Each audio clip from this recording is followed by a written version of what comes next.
it's going to take some extra cleaning supplies to continue to do all the extra touch point cleaning. So just want to make sure that that you have sufficient in your budget for that. I'll answer that one.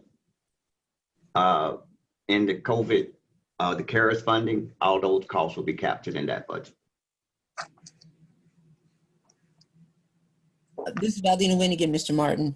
In the two, what's the hourly rate for, let me ask it collectively so you know where I'm going with this. What's your hourly rate for your bus driver, your bus aide? And because there is a decrease in your line item, is there not a 2% estimated increase in those line items? So the average hourly rate for our bus drivers, a brand new bus driver start off making $18.79. Of the 185 bus drivers, their average hourly rate is around about $19.50 an hour. I did not include, I was instructed to, but I did not budget for the 2%, not knowing what the upcoming school year would be. So I did that personally just on my own. When it comes to our bus aides, average starting salary is $12.10 per hour, and we're around about $12.75. The reason why I also budgeted down when it came to my overall salary is just because we've had an issue of constantly not being able to be fully staffed. So I was just budgeting off of what our numbers have been just by staffing. But thank you for being thoughtful. Not saying anyone else is not thoughtful, but essential workers are what run this nation and run this district. Nutritional workers are one thing, and you know you would say bus drivers are the same. So in the parking lot, I would like to see what that number look like for bus drivers and bus aides. Thank you. You're welcome. And this is Wanda Brownlee Page. Now, they're only paid when they work, right? If That is correct. Okay. Any other questions? Last question, are we competitive? We always scream and holler about being competitive. Are we losing bus drivers to surrounding districts? The only thing that surrounding districts are offering now that we do not offer is when it comes to holiday pay. And how does that compare? And if you don't know right now, maybe put that also in the parking lot, please. I will. Parking lot's gonna get really full right now, but that's what it's for, right? Exactly. That's a rhetorical question. Any other questions? I do, and this is just more for knowledge. Do we have open, I heard you mention one open position, but do we have open bus driver positions right now? Yes, we do. We currently have 8 open bus driving positions and 6 open bus aide positions. And of course, we usually plan above that because at the start of the school year, there's always individuals you're thinking are going to return that do not. Okay. And this is just for my own, kind of for my own knowledge. Are we looking to still fill those positions? Well, I guess it goes back to our budget as well, though. Are we looking to still fill those positions, or how are we handling that now with not knowing where we'll be for the next school year? So right now, I am not interviewing right now as we speak. Okay. Still reviewing applications, but planning for when we know what the future is going to hold. Okay, thank you. I'm sorry, what did you say, Mr. Martin, to answer that question? I said I am reviewing applications right now, but I have not started interviewing anyone because I'm waiting to see what the future will hold. Right, because if the future reduces your number of children on a bus per route, you either run more buses, well, you know you'll need a lot more drivers. Correct? Yes. Thank you. Okay, thank you, Mr. Martin. Thank you. You're welcome. All right, next we'll move on to technology with Joe Fives. Good morning, Board, Madam President, Dr. Faust. I am Joe Fives. I am your Director of Technology and Information Services. And like both Josh and Miguel, we have some staggering numbers as well, just like they did. We service and support about 50,000 devices, including all of the computers, laptops, tablets, network switches, wireless access points, phones, audio-visual equipment, all of that. So we do that on a staff of just 29 right now. We have 5 vacancies. One of those vacancies for this year was from a death, and then 3 of our folks left for the private sector. And 1 is a position that we've been trying to fill as a computer programmer. I do have 1 secretary, 9 administrators, and I'll give you, or you see the salaries there as well, but for the administrators, it ranges anywhere from 83,000 to 112,000. We have 2 data processing professionals, 63,000 and 84,000 are the salaries there. We have 22 technician and equipment repair staff. Not sure why it's broken out in 2 different lines, because they basically can do the same job. I think in the past we had audiovisual folks were considered different than computer techs, but now everything is just combined into and run by computers, microprocessors. So basically they're all computer techs. And the range there is 41,000 to 56,000. That bottom range, or the bottom person, is a 216-day employee, and that's why it's lower than the rest. However, he's the only one that we have that's 216-day. Everyone else on my staff is a 261-day. And with that, I'm open to questions. Hey, Joe, thank you so much for your time. I know normally you will run a summer program for our students. Yes, that's the heartbreaking part about this year. We did the student internship last year, and it was such a great success. In fact, one of our folks at the help desk is a former student intern. And as soon as he graduated, we were able to hire him. And before the pandemic hit, we'd actually interviewed a couple of other student interns that had just graduated or are just graduating this year, just now, and interviewed them for a couple of those open positions that we have. So then the pandemic hit, and then we kind of stopped and just focused on getting equipment out to the students and supporting that. And so my question along with that is, would that be part of your budget? Or I couldn't remember how funding exactly went for that.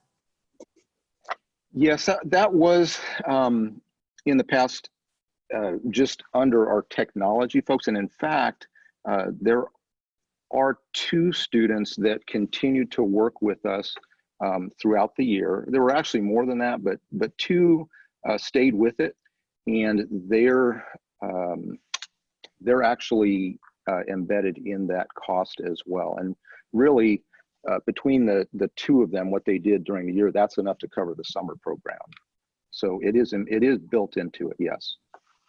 Okay, great. And then along with your budget, I was looking to see the technology refreshes. I know that's going up quite a bit, as well as what was taken off was the tracking for students on the buses. So is that a parallel to what Miguel was explaining, that the new technologies he's requesting would take that away? Or if you could help explain that area those areas a little more. Thank you. Right. Yes, ma'am. That just moved over to Miguel's. He's taking care of the recurring cost on that and pulled from my budget. Yes. And then the upgrades are your standard upgrades. Yes, I'm sorry, I didn't answer the refresh part. So in the past, we'd always had money just kind of drop on our laps at the end of the year or whatever to buy equipment. We never could really plan for a true rotation. And this allows us to get back to where we need to be, which is if we're on a 4-year plan, and it varies, it's between 4 and 5 years for most of our equipment. We're basically saying we'll take 1/4 or 1/5 of the cost to replace those machines, and that's what's built into our refresh. So every year, it shouldn't be a surprise. It should be about that 1/4 to 1/5 amount to cover refresh every year. If we don't do that, we get into that problem where we have to come up with lots of money to replace lots of equipment, because now we've got to replace the entire fleet. Yes, that makes perfect sense, because I know it's important that as technology grows older, for us to stay in line, especially with these new security, working from home and things of that nature. We have to stay on top of that. So thank you so much for all that you do. Again, appreciate you working with the students and being willing to continue to help support our technology. Yes, Dr. Yeager, I can't wait to get the student internship rolling again. Thank you. Mr. Fox, this is Wanda Brownlee Page. I didn't Yes, Ms. know Page. we would have a number. A lot of our kids weren't able to get the computers, the laptops, because they don't have Wi-Fi. They don't have the the hotspot. And with the CARES Act, there's more money. So would you have a number of kids that we need to know who need this, since we have the money from the CARES Act, to make sure that everybody has the hotspot, the Wi-Fi, and they'll be able to utilize the technology instead of picking up a packet? Well, really, there's two different questions. The first question, as far as equipment, everybody, whether they had access at home or not, was given the opportunity to take the equipment. We had enough equipment for everybody, and most of the students did take the equipment, even if they took a packet. And in fact, in some cases, we were loading electronically. I think it was ESOL department loaded on USB drives, electronic content to actually place on the devices that they could take home without even having to have connectivity. The second part of your question, as far as, and it kind of goes back to Dr. Wynn's question too about hotspots on the buses. Yes, we've been working with a number of local groups, Kaufman being one, Lean Labs, and then another local foundation just donated $10,000, and we just passed out 20 of those hotspots on Friday or Thursday, I guess it was, and we also will be hand delivering those come Monday, the rest of those. As far as Wi-Fi on the buses, it's about $800 or so for a more powerful Wi-Fi device. And the problem, though, even with that, it's not really going to be powerful enough to get into families' homes. People will have to, staff, students, whatever, I should say students, would actually have to get pretty close to the bus in order to actually connect to it.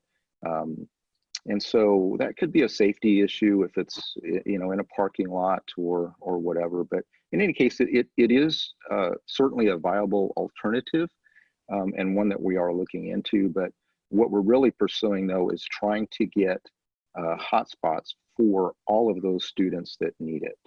And again, it looks like there's a few things going on too, in addition to working with those local folks. We're looking at working with the Unified Government BPU as well, to see if there's a way that we can get Wi-Fi access to everybody in the community. Okay, well, I'm a little confused by what you said. I just want to make sure I understand, because I've had some parents call, and they thought the way it was presented, that when they came and got the computer, they would get everything they needed, but they weren't able to use it because they didn't have internet service. They didn't have a hotspot. The grant, what I remember seeing was a gentleman who donated $10,000, but that was only to go to Harmon and Wyandotte. And correct me if I'm wrong, somebody will. So I just want to know, do we kind of have a count, have an idea of how many kids don't have the necessary equipment that we need to make sure we get to so that they'll have access to it? That was my original question, because you would think we're passing them out and we ought to be able to keep a tally of who got what, when, who still needs, what's their problem, how many, do we do that? We've been trying to survey folks. In fact, when we delivered all the equipment to these students, the form that the parents or guardians signed, one of the questions on there was, do you have access at home?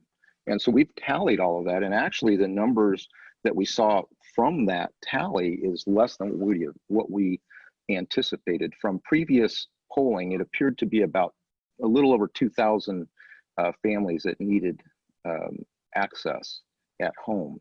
We certainly didn't have enough devices to cover that. I will say this, with the pandemic, if it turns out that we wind up having to continue learning from home at the start of the year, the funds that you see there for supporting the network in buildings, if nobody's going to be in the building, we certainly don't need to pay for internet access or connectivity at that building.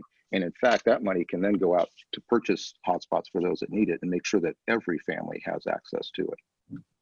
Okay, well, that was my concern, because I know a lot of people didn't have it. And if maybe I'm not hearing you clearly this morning, but it seems like you were saying they did. And I get phone calls that say we don't. And we want to make sure that every kid has a possibility and have a chance to get what they need to make it. So that's the biggest thing. So if we got 2,000, let's make sure we have, and with the CARES Act, we should be able to supply them with what they need to be successful. Agreed. And believe me, we're working on it. Yes, ma'am. Okay. Wanda, could I get clarification? Are you saying year-round internet access for our students who may not have?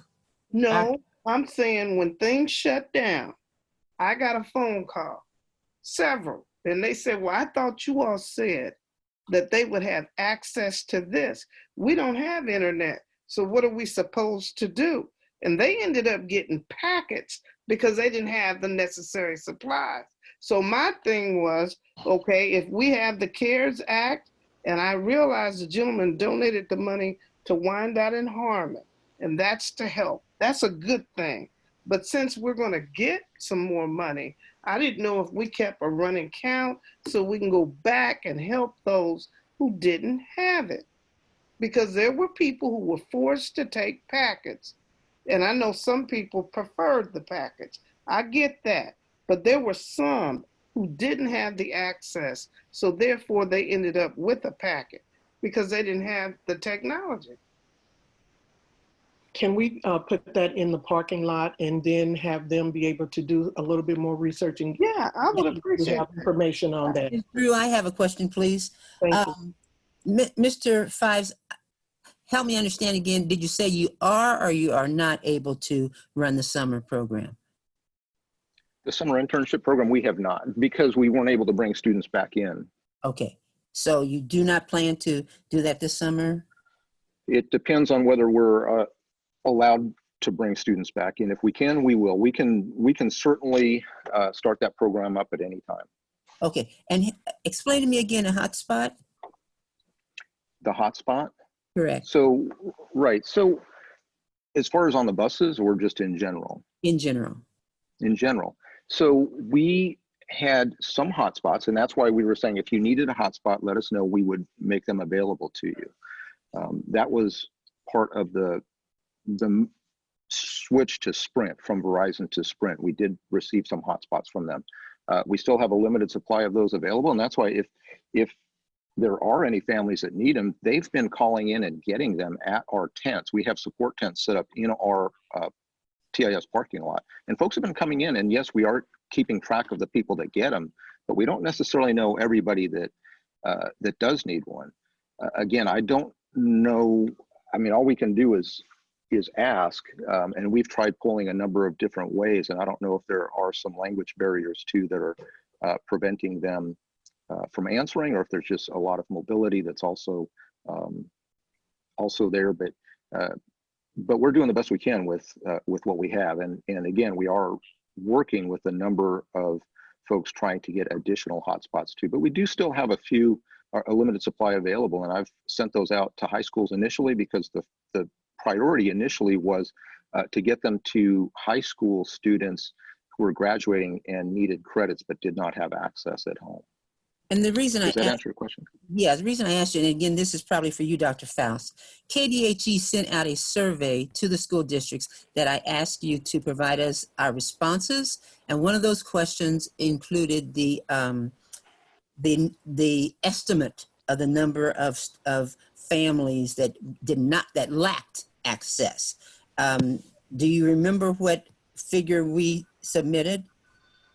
I don't, but we put that information in the library for the board members. I don't have that number committed to memory. Well, then I don't remember seeing that survey. We sent an email out to the board members letting them know where to find it. Okay. Well, in these discussions, maybe Susan can pull it up and tell us. Susan, are you listening? Hello? Is Susan listening? Yes. Okay, could you find us what that number is? Mr. Five said he thought it was about 2,000 families. Well, what number did we tell KDHE that families lacked access? And, okay. And then you said we have 5 vacancies right now? Yes, ma'am. So Yes, ma'am. you're looking to fill them as we speak? Yes, ma'am. Okay. And then what was just in general in the past with your internship, how many female, how many male, how many students of color participated? I can put that in the parking lot and I'll get that answer back to you. Yes, ma'am. Okay. And then on the salaries, how do you explain the increase for 2021 for administrators and not for technicians? And not for technicians, I guess I'll be like that. There's a decline, there's a decrease by about 225,000 for technicians in salaries and a little uptick for data processing.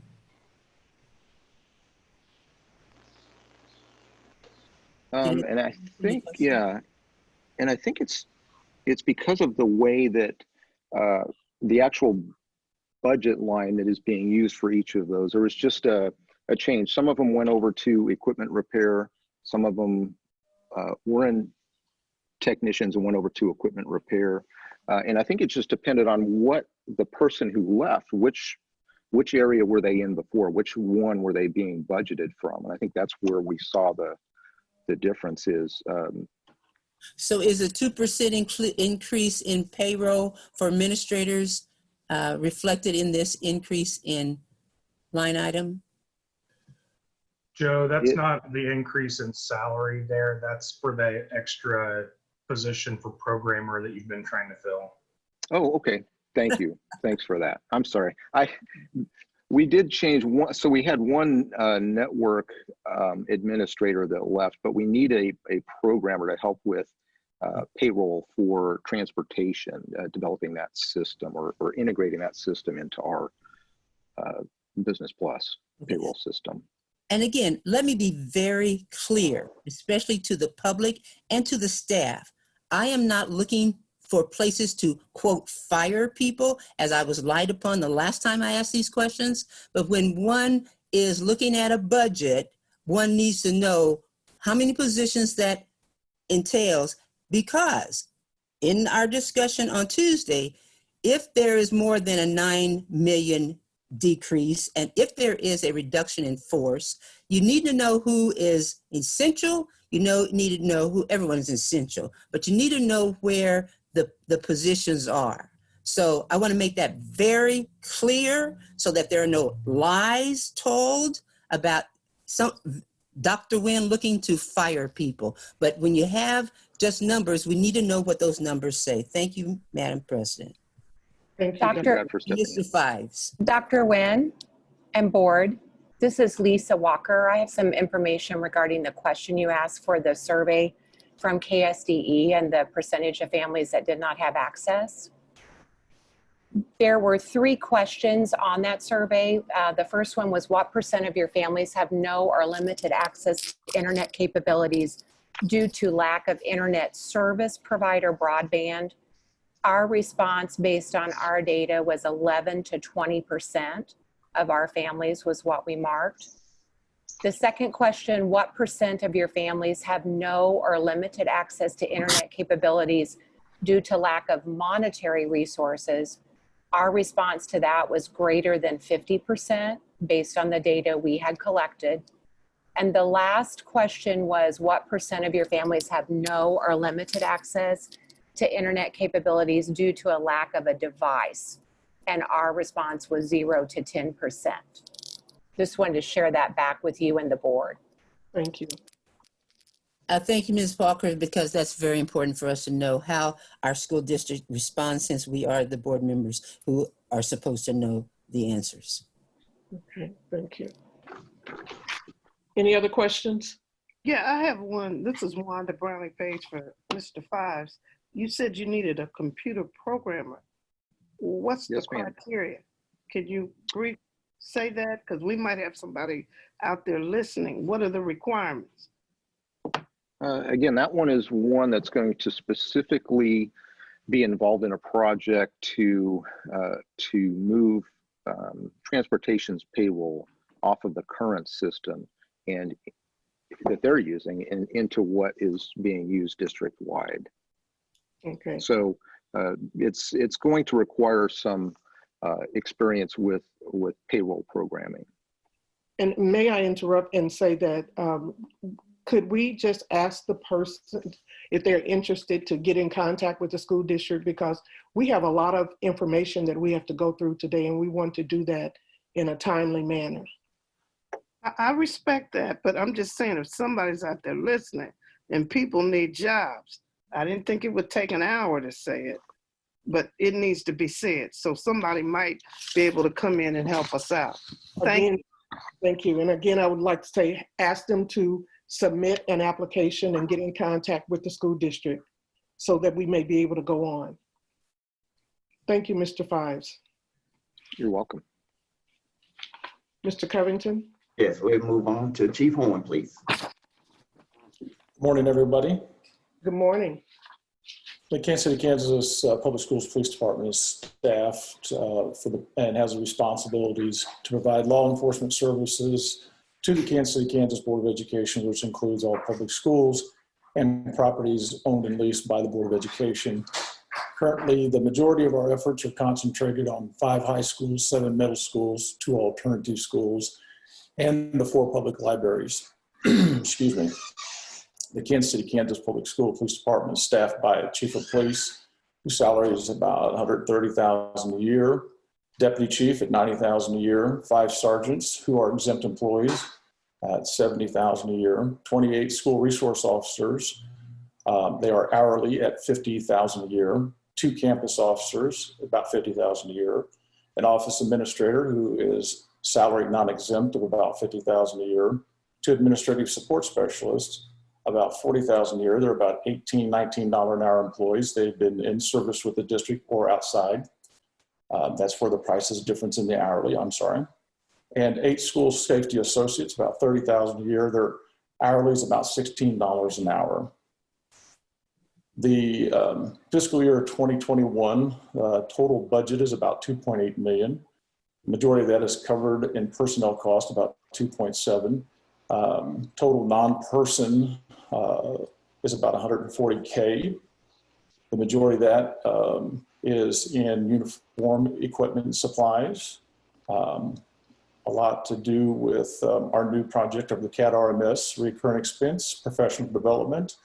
A lot of that has to deal with about $20,000 or $50,000. When we send officers to the academy, we send them to our academy. It costs us about $10,000. They have to go to the state academy. It's required under statutory law. So to get them there, and the expenses, while they're there for 14 weeks, the overall cost is about $10,000. That's why we usually have an agreement for them to retain their employment with us for 3 years of service. That concludes my opening presentation. I'm available if necessary. Are there any questions? I want to thank you, Chief Horn, for what you and your officers are doing in our school, so I appreciate it. I noticed that overtime went down, Is that because you're planning to increase, because of the increase in sergeants? No, I apologize, ma'am. No, ma'am. Basically, that overtime is for us inclusive in the department. We decrease that because the majority of the overtime is budgeted per building and their security staff funds, and that is equated directly to permits on athletic events or activities at the school. The overtime money here could be repurposed somewhere else. And that is specifically dedicated if we have some kind of issue that takes us into overtime that's non-related to the buildings itself. Say we are tied up on an incident that got us in there. So we saw that that would be a place to reduce. Okay. Also, my other question was the increase in sergeant pay, or does that include the new schools, or if you could help explain that line item a little more? Absolutely, ma'am. We've taken our sergeants from 2 to 3. We have specific needs that we need to align better with our agency that are state required and our schools, and servicing our libraries as well. That also, we are developing career pathways that are absolutely defined, that we can hire our own. You can start as a school safety associate. You can move your way up into a supervisory or manager type of position as a sergeant. And then from that, you can increase to the levels of command levels. So we are actually sustainable to where, just as the police department was new in 2014, we have the ability now to grow our own and hire and promote from within. Okay, great. And last question. Last year, or earlier, last year we approved for the installation of the safety devices in schools, you know, where they could put their finger on it and alert in that system. Is that reflected in your budget? It is not, ma'am. I think Dennis can cover that, but all those monies have been spent. We also got grants from the states, and they're about 98% complete. Obviously, that's ran into a little bit of hold here in phase 2, which is the high schools, middle schools, because of COVID and the shutdown of schools. But they are working diligently through that as we're moving through the building process, and we should wrap that up before the start of schools. Okay, thank you. This is Yolanda. I have a couple of questions. One of my questions, I'm not sure how to phrase it, so I'm going to do the best that I can to use some of the information that you just mentioned. I heard 2 things, and I was wondering about career paths. So the individuals that we're investing in and the $10,000 for them to go through the training process, it sounds like there is a career path for those individuals, and we're able to maybe retain some of those folks. So the $10,000, that is concurrent what we have to spend to send individuals to the state academy. We are required as a school district, but retention and everything is always truly a dedicated issue that we manage on our own all the time. That's why we've opened it up, and thanks to the board last year approving the 8 positions of school safety associates, we really look at that as an opportunity to bring people in that are non-certified or want to be involved in a career pathway in law enforcement, and then bring them into our department, look at them, and build their reputation. And if we can get them into the law enforcement side, we have another level. I look at that a lot like I used my cadet program when I was with Kansas City, Kansas Police Department. Okay. And my next question is, again, I'm going to do the best I can to phrase that. I know we have our standard training and all of those different things. And I know your department works with a lot of different individuals that have had a lot of different experiences as they work with our youth. Is there a separate training to kind of teach them how to deal with the children where they are versus what's the politically correct way? I don't really know a better way to phrase this. I don't know if how our children are being necessarily handled, or if there's training that's accommodating that, and how I'm worried about the fear of our young youth and what they experience in our school system. So your staff would be maybe some of their first interactions with the law. And so, that is an excellent question, and I'll try to make that very brief for you. Okay. We build our foundation training around the NASRO model. That's the National Association of School Resource Officers. Giving our staff, we're probably about 98% complete in all of our staff attending that. Those are also guidelines that are forced upon us through KLATC and the Kansas CPOST that govern us like a lot that the teachers do, that we must have training on de-escalation, bias-based policing, and all those others that we also bring in outside trainers to train us that are relevant to our kids. But the most important part is building relationship with kids from ECC to elementary to the middle schools and the high schools. As we restructure and move forward this year, we are going to dedicate more time to our elementary schools moving forward so that we spend a lot of time in our middle and high schools, but our officers will also be very much available in our elementary schools. Okay, so that led into my very last question. Right now, we currently don't have staff that is on site at our elementary schools. They are shared between like whatever the closest school is to them, meaning middle or high school. That's a question. I don't know if it's true or not. It's all right. That's an excellent question as well. When we start up into the new year and everything, we will have 4 officers that are kind of like a response team that will be dedicated to about the 34 buildings that we have combined to the ECCs and the elementaries. And they will be concentrated individually to those schools and share time throughout the week with all of those. Where in the past, it's always had to have an officer leave the high school or the middle school. That'll also save cost and transportation and everything to that degree, where they will be focused and concentrated on those efforts in those buildings.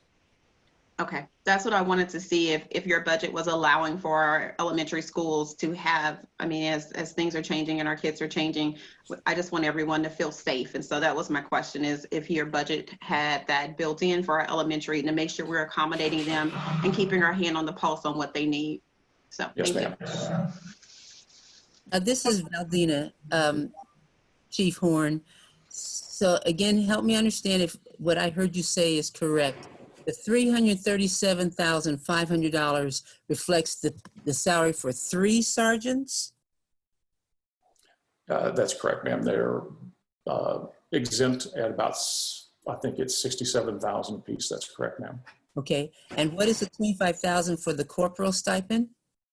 So another project we're going to work on is that between the rank of police officer and sergeant, another career pathway is that we are building a job description that will give those officers in those buildings and everything the opportunity to work on career development to that next rank level for us as sergeant. And then we can continue to grow our own. So when we increase their responsibilities per job description, we will increase that stipend about $5,000. Okay, and one of the policies that we approved on the second reading, but that the language didn't carry over to the third reading, so we have to figure that one out. But it included a comprehensive background check. Now, it was as a, I'll say as a counter to putting that language in, potential counter or perceived counter. A comment was made, well, they're already doing background checks, but there is nothing in the line item for fingerprinting. Help me understand where in your budget is for comprehensive background checks, and what does a comprehensive background check cost? Well, several phases of that question. The digital fingerprint machine was mine and approved by you, the Board of Education. That has been completed. The comprehension background rests with HR, and I'm sure they'll talk about that as they kind of move forward right now. But the digital fingerprint machine is purchased.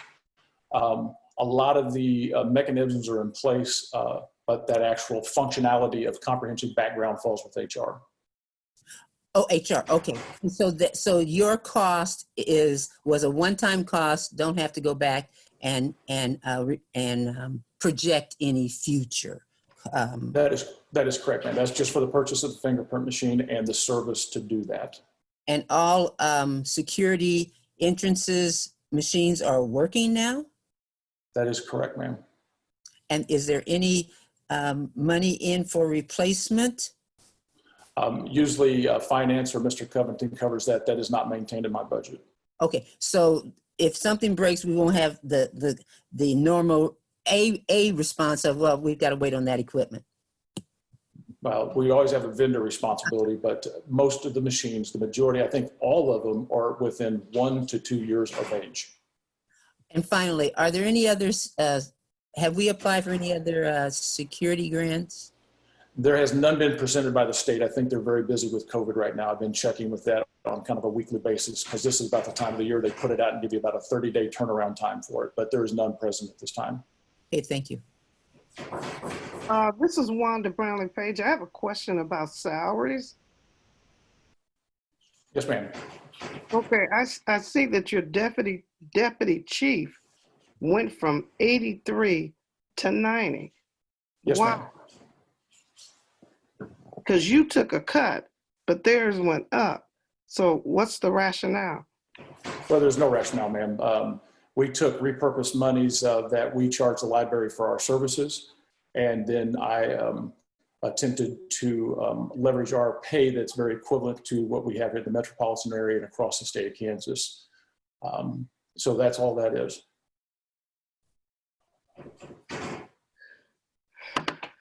Okay. And by the way, Chief Horn, do we have any openings? Yes, ma'am. We have 4 vacancies. We have 2 current offers on the table and 1 vacant in the school safety associate. Okay, thank you. Thank you. Any other questions? Yeah, and then follow up to that, what does the deputy chief do? The deputy chief is my second in command. He oversees a lot of the administrative functions of the police department, while I might be out doing other functions at the administrative level. Thank you, Chief Horn. Chief, I'm sorry. Thank you, ma'am. I'm sorry, Madam Chair. This is Randy. Hey, Chief, good to see you. Couple of quick questions to follow up kind of along Yolanda's lines of questions that she was asking. She kind of beat me to it. One other potential training, and I don't know, maybe most or all of your officers have already done this, but you know, just as a reminder, I know I sound like a broken record. The trauma-informed training that we have as a school district, I know Brittany and her team over there do a great job with training our staff on becoming trauma-informed and how to work with our students in a very trauma-sensitive way. So I would, if your officers haven't participated in that, I would strongly, highly recommend that, because that's a great way for them just to understand that trauma piece. And they may already have, you guys may have already participated in that, but I think that's an additional resource that we have in-house that could be really helpful for our team. And along those same lines, and you don't have to answer this now, just as a parking lot, I guess, with all the tension that we're seeing and nationally between police and community, and especially the Black and Brown community with our police force, and we understand that these are systemic issues all around the country. I'm curious what are we doing to train up and to make sure that we are addressing those systemic issues within our own community around Black and Brown and community relations with our police officers. That would be something just to think about. And is that something that we have to put some money towards, you know, in terms of what that training looks like? And then as a follow-up, and again, I don't expect an answer right now or anything, but, you know, we've seen some increased violence in our community with some gang activity. And you know, we had a couple of deaths over the last couple of weeks. And one of our seniors who, you know, unfortunately passed. You know, I wonder what the role of our police officers are in helping to mitigate and facilitate those conversations as well. So those have just been heavy on me, weighing on me a lot. And so just wanted to offer that. And again, you don't need to respond or answer, but just something I've been thinking of. So, but thank you to you and your team. Appreciate it. No, Randy, those are real quick. I'll try to speed right through there. The first part is we're 100% complete on trauma-informed. That's all my staff, including Savannah Like. Horrible situation that we deal with the public, but we are constantly, always continuously, not only by the state mandates of the state of Kansas, but my own personality as the leader of this police department, concerned about issues like that. And we bring in outside, as well as we're looking for all kinds of trainings in the school district alike to provide that kind of sensitivity issues to our staff. We do a real good job in building relationships. That's the most important piece to this, and that all the years of service that I've given to this community, and I think Wyandotte County alike, is thoroughly, the most impressive part of that is that they have a better relationship with their law enforcement because of community policing and the relationships we build. We just have to bring that inward to our schools and make sure it's very significant that we're dealing with our kids in that sensitive manner. We are constantly working on areas of violence, and it's horrible and it does not need to be occurring. So anything that we can do to support that as a team, my professional law enforcement officers are willing to do that. And Chief Horn, I remember last summer when we were over at Joe 5, you mentioned having a mentor program similar to what Joe does with some of our students. I wasn't sure where you were with that, or if you're planning still to continue to do something like that, because I think that would help with like what Joe, with Randy and Yolanda, what they're saying, and you are building that relationship and helping us, our students move through the path to understand the importance of their relationship with our law enforcement. Yes, ma'am. I'll try to speed that very quickly for you. That is true. Obviously, COVID shut that down for us. But as we move forward and progress into the future, we will definitely keep that on the table, and we're willing to participate in those internships. And you know what, too, Chief Horn? While it may or may not be an official request from the Commissioner Ramirez, but he has called for a community meeting with residents, and Randy and Janie, I'm sure you will be there. But it may not be, it may be a positive thing for some of the our law enforcement associates who serve those schools in the Argentine district to show up and to say just exactly what you've said, the relationship and their concern about the kids.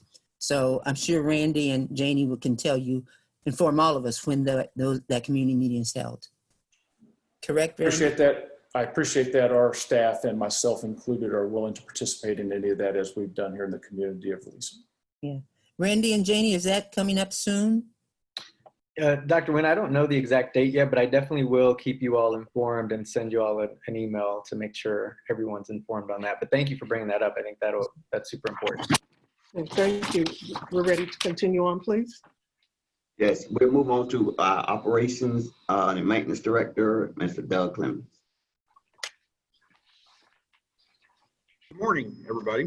Doug Clemens, Director of Physical Properties. Good to see everybody. Trust you're staying healthy and safe. I thought I'd give just a very quick overview of the shop and custodial services. And really, I'm going to kind of give you this feel that I give an applicant when I'm in here talking to them. So just to have a better understanding of what we do here at the shop. In general, between myself, my assistant director, and the coordinator of custodial services, we manage all aspects of, or supervise all aspects of facilities management, including of course, the maintenance, repair, cleaning, any improvements, the construction. We get down into doing moving, delivery, and we do our own snow plowing. We have in the district here about 3.9 million square feet buildings that we take care of, about 500 acres of grounds, roughly. Of course, the oldest one right now is, I'm sorry, was there a question? Nope. Central Middle School was the oldest one, built in 1915. We have 62 buildings, average age 60 or so, even with the fairly aggressive construction program that we've been under for several years. To take care of that, we have full contingency of crafts and trades here at the shop. I will tell you, I will find that I can get projects done considerably cheaper if we can hire and qualify, or hire qualified technicians, much cheaper than we can if we have to contract those services out. In order to do that, we have roughly 230 custodians right now. Their average salary about $36,000 a year, or about $17.24 an hour. The shop, we have 58 service technicians right now. Well, that includes, we do have 5 vacancies. That average salary is about $57,000 a year, or $27.29. Here in the office area, I have 5 office workers, 4 secretaries. they're at about 35,000 or 1676. And then I have one fellow who kind of does dual purpose energy management and workplace safety facilitator to help us keep our workers safe. All right. We do about 1,000 work orders a month. Those get submitted through the head custodians at the buildings and gets routed directly to the appropriate shop, trade, or craft to go out and take care of that so we can get it done that as quickly as we possibly can. So other than that, well, and I will tell you that I do tell everybody that our complete purpose here is to support the educational mission of the district, to provide clean, safe learning and work environments for our staff and students. So with that, answer any questions that you have here. Doug, thanks again for taking care of our buildings. You said Central is one of our oldest buildings in the district. I expect that probably requires a lot of work, but one thing that we approved this past year was having space so that we did not have to store our equipment outside. Yes. And as I drove by while they were all sitting out, I noticed a number of things seem to be needing to be replaced, or some vehicles. When I looked at the line item, I was wondering how many, do you have a schedule for replacement of vehicles, or is it, or how does that work with your budget? I do. There's some here in the general fund, and then on down into the capital, we have some monies for a vehicle rotation and replacement of those vehicles. And that facility that is actually being constructed through the bond process is scheduled. I was just out there and visited this last week, should be complete in June. So we'll be moving those things into that facility to get them out of the weather like we had talked about. And about how many vehicles do you replace every year? Depending on the budget, try to replace anywhere from 4 to 6. And that includes all of we have a number of work vans, pickup trucks, dump trucks, tractors, but I try to stay on a rotation to keep those to where we just don't drive them into the ground as we had been doing. Great. And I think it was asked before, this is my last question. So included in your budget, does that include the safety gear for all staff? Because is there a certain protocol you guys are adding for the building people, or those who we contract to come in to help, or how is that? You're particularly talking about the COVID-19 situation? Yeah, and how? Again, I would refer back to some of the monies that Mr. Covington talked about, but yes, we've been very active trying to make sure we have the appropriate equipment for our custodians and any workers that are coming into the building. Now, I do rely, for example, we have J.E. Dunn. They've never slowed down on all of our projects. They require their subcontractors and their staff to provide their own, so they come in, and we've made them separate out their work area to try to keep that separate. But yes, we are very much looking at those PPE items. Right. I just because the custodial equipment line item went down about $10,000. So thank you. Mm-hmm. This is Wanda Brownlee Page, and I heard you mention that we have 230 custodians. Do we have enough people, considering with COVID-19, enough people to really clean the buildings adequately? Because we had a cut and they struggled to keep up.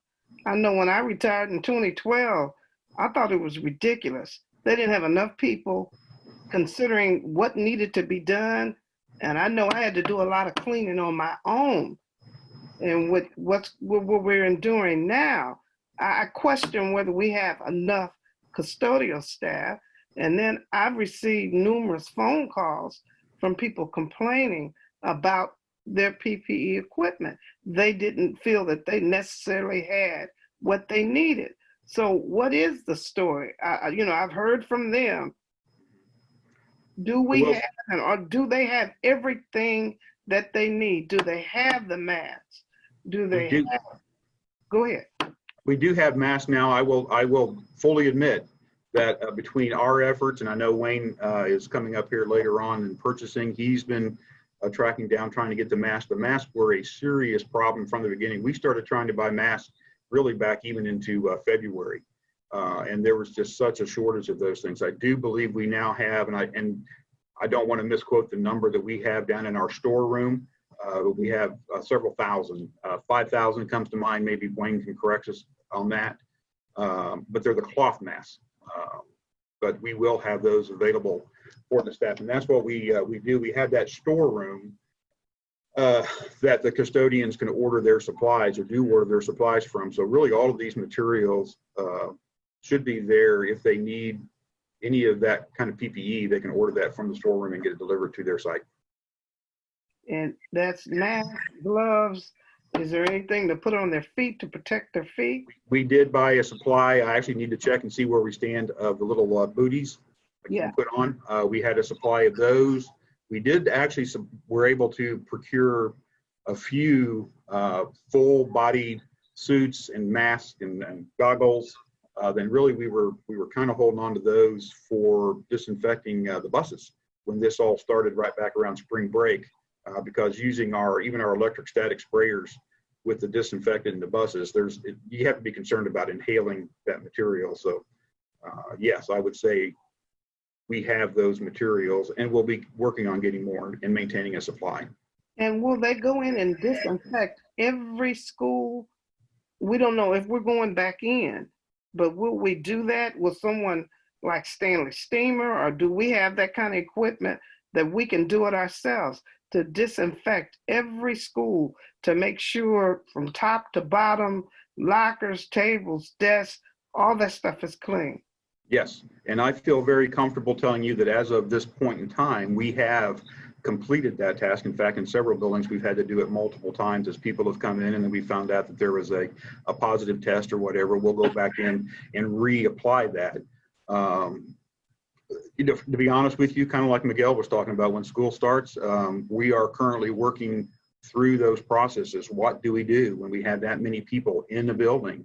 And there are certain protocols that we have about shutting down the buildings for a period of time that's going to impact us. And I can't tell you that I have the answer to that right now. I do have several vendors that have reached out that are capable of doing that. That's a fairly significant cost to have them, but we can't let that stop us if it needs to get done. But I will say that I'm comfortable that we've gotten the buildings disinfected, cleaned. We have the materials, the disinfectant on hand. We've switched over to a very specific disinfectant as our primary cleaner disinfectant. So yes, I think we can take care of that. And do you think 230 custodians are enough? Because we've cut back. It seems like you would need more, considering the work. I really believe that as of right now, I think that's an adequate amount. I can't sit here and tell you that I feel like we're using those resources as efficiently as we might. And that's one of the things that we're looking through as we prepare to reopen, how maybe we can be more efficient in the work that they do.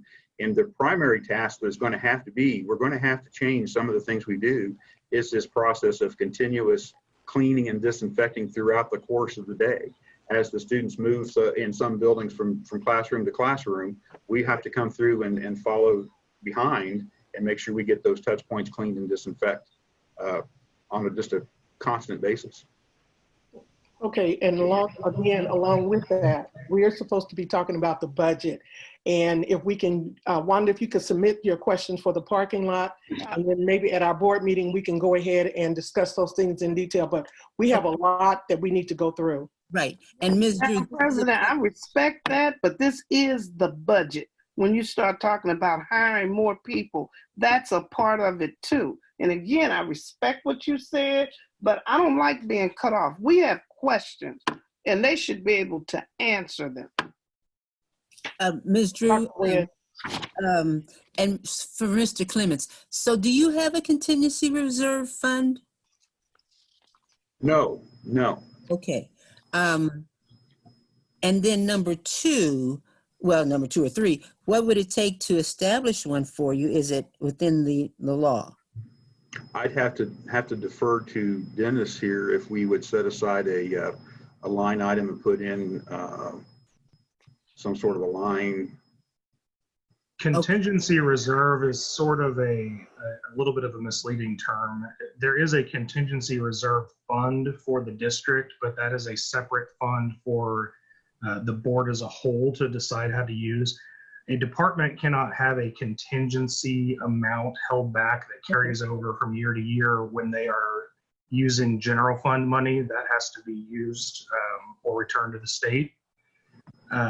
The only funds that can carry over are ones like nutritional services that we've already heard because their balance comes from federal funds. All right, thank you. So with that in mind, Mr. Clements, if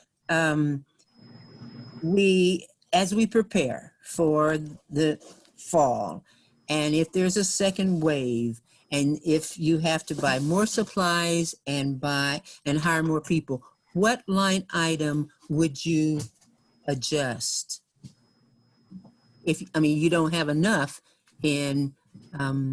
What I would have to do is I'd have to come to Dennis and then to the board and see if there were some funds that we can move from some other aspect of the general fund and move over into our cleaning supplies and our salaries that you've got there. And that would be a decision that I'd have to bring to you.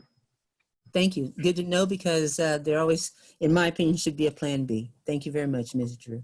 Thank you, Dr. Nguyen. Any other questions? Okay, thank you.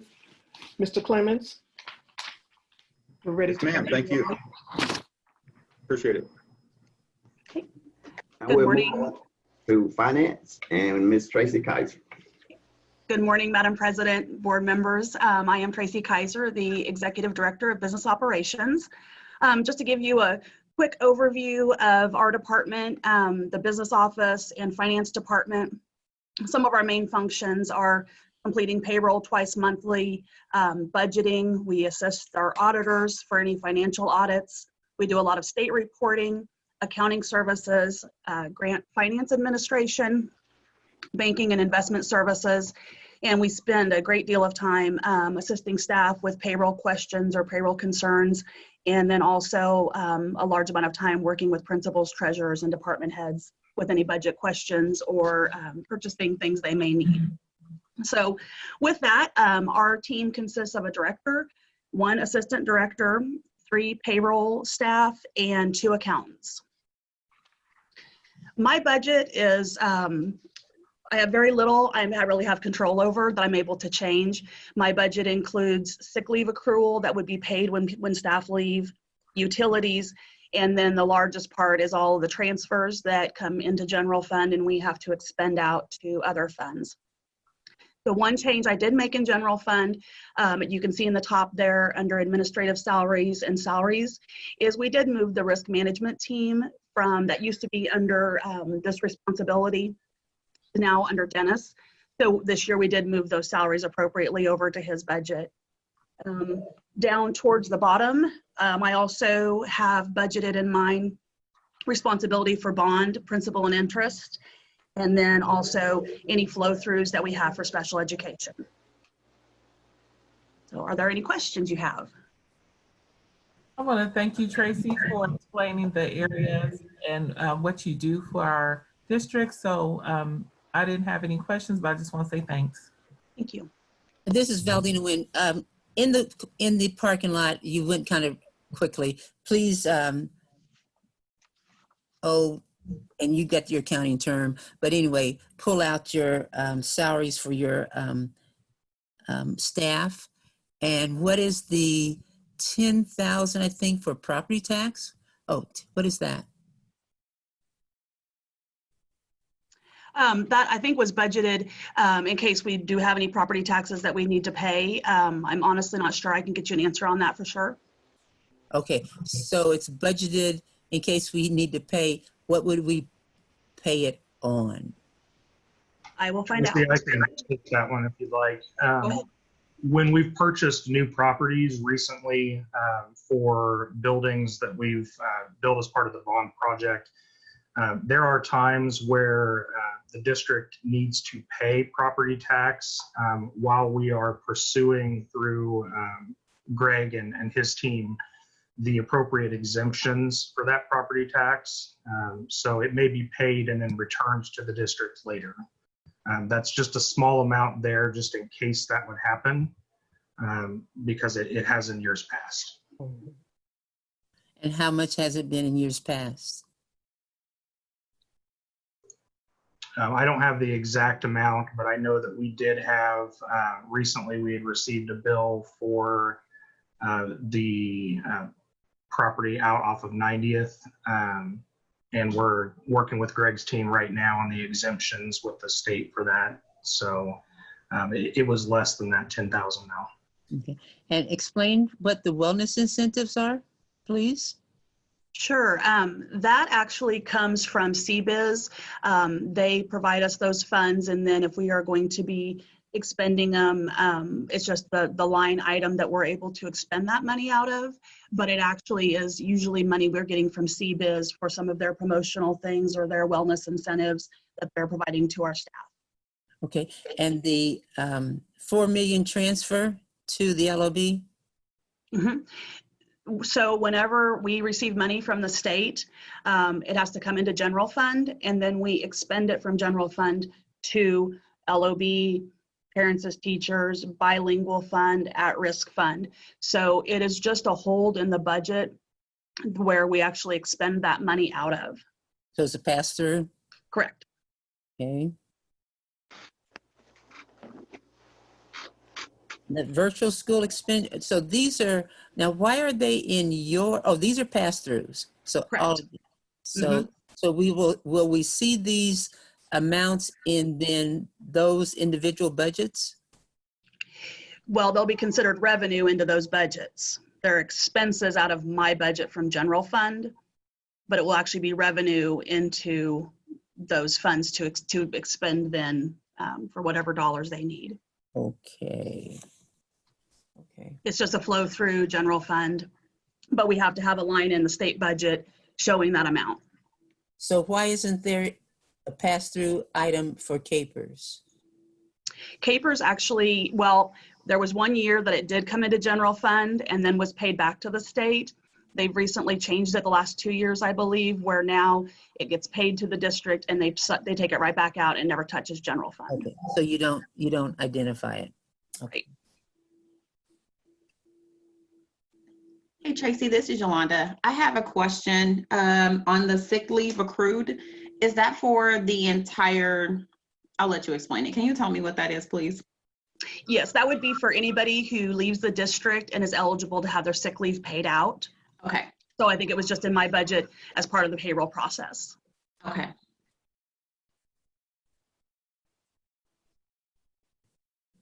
Are there any other questions? Do you have any openings in your department? No, we do not. And you're the director, one assistant director, 2 accountants, that's it? And 3 payroll. Oh, 3 payroll. Mm-hmm. And please put that in the parking lot. Thank you. And Tracy, can I ask one more question? I'm sorry, where it said department overtime, I'm assuming that is specific to your department only. Correct. It would just be those 5 staff members, the accountants and payroll staff, if they have to have overtime, which sometimes they do depending on the timing of getting payroll paid and sent to the bank timely.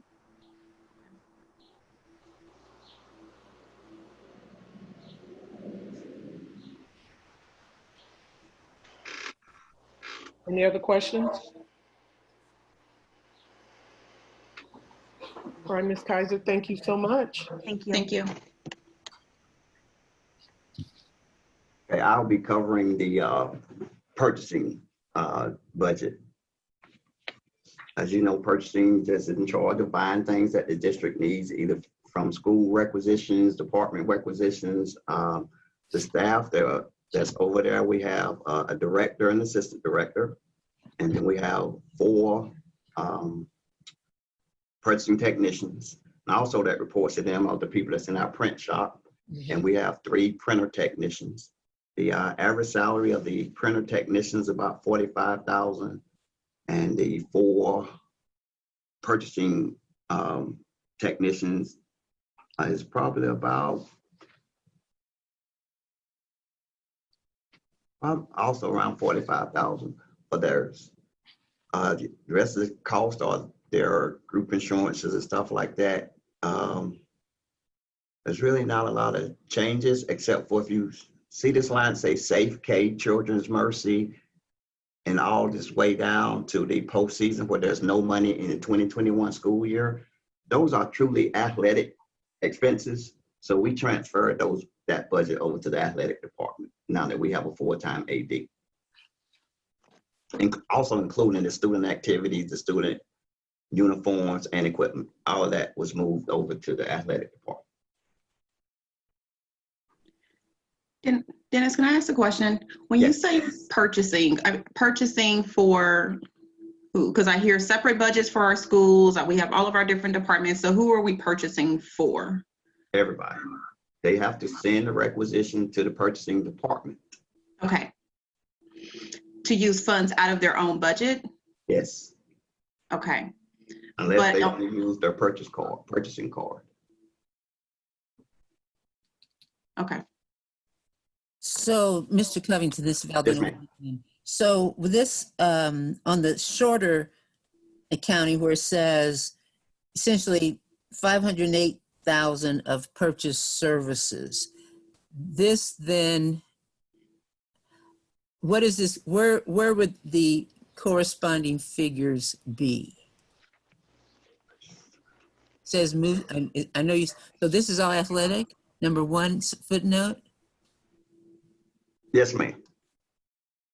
And if I can explain, so what's coming under the purchase services, if you look down towards the bottom of the detailed spreadsheet, you'll see in capital outlay, we have our copier lease and the modular rentals. So there's 417,000 that falls in the purchase services category.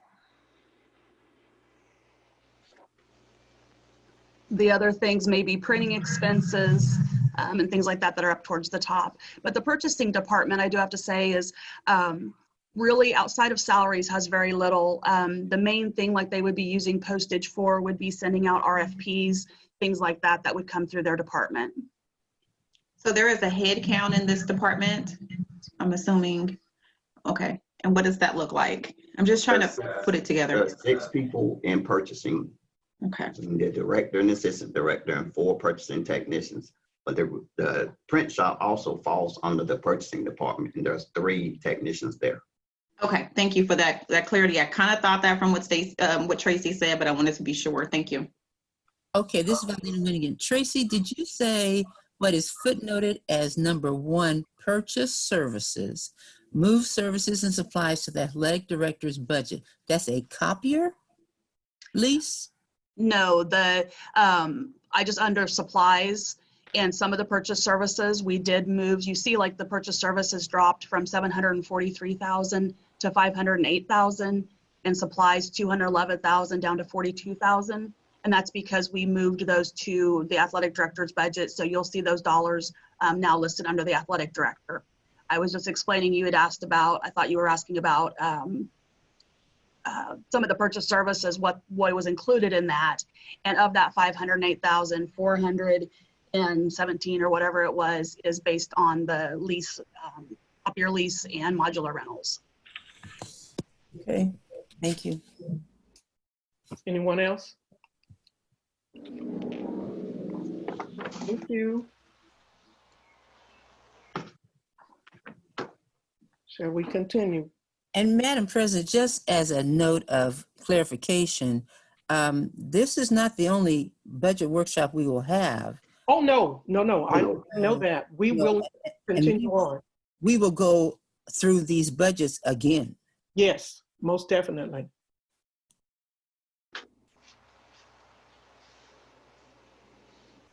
So the next section is the Chief Operating Officer, which is myself. So I will walk you all through this budget. Well, the top line is the assistant is for my risk management technician. She's over in our risk shop, the $40,000. The next line is for myself and Lenore Miller, who is the executive director of operations.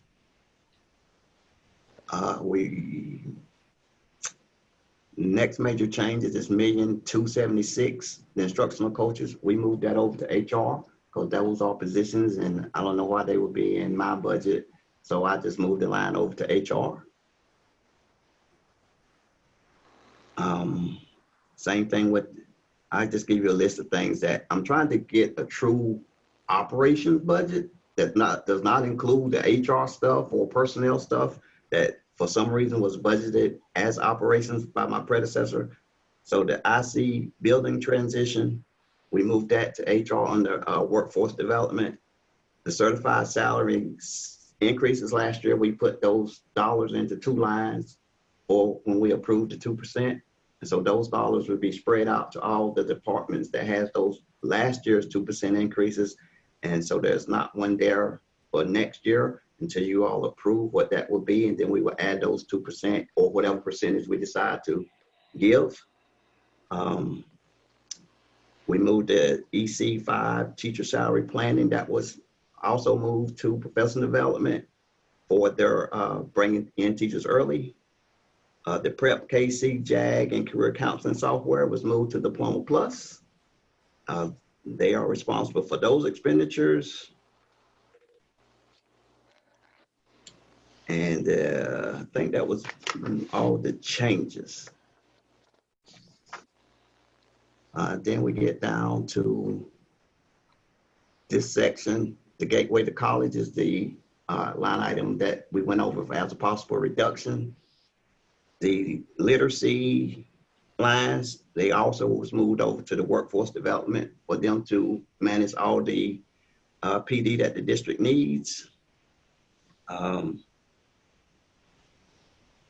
If you go down to this bottom line, says VOTEC class is not paid by Regents.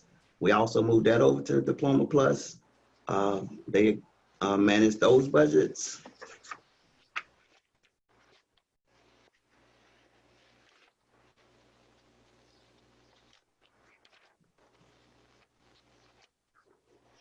The Northwest Extended is also what was listed as a reduction, possible proposed reduction.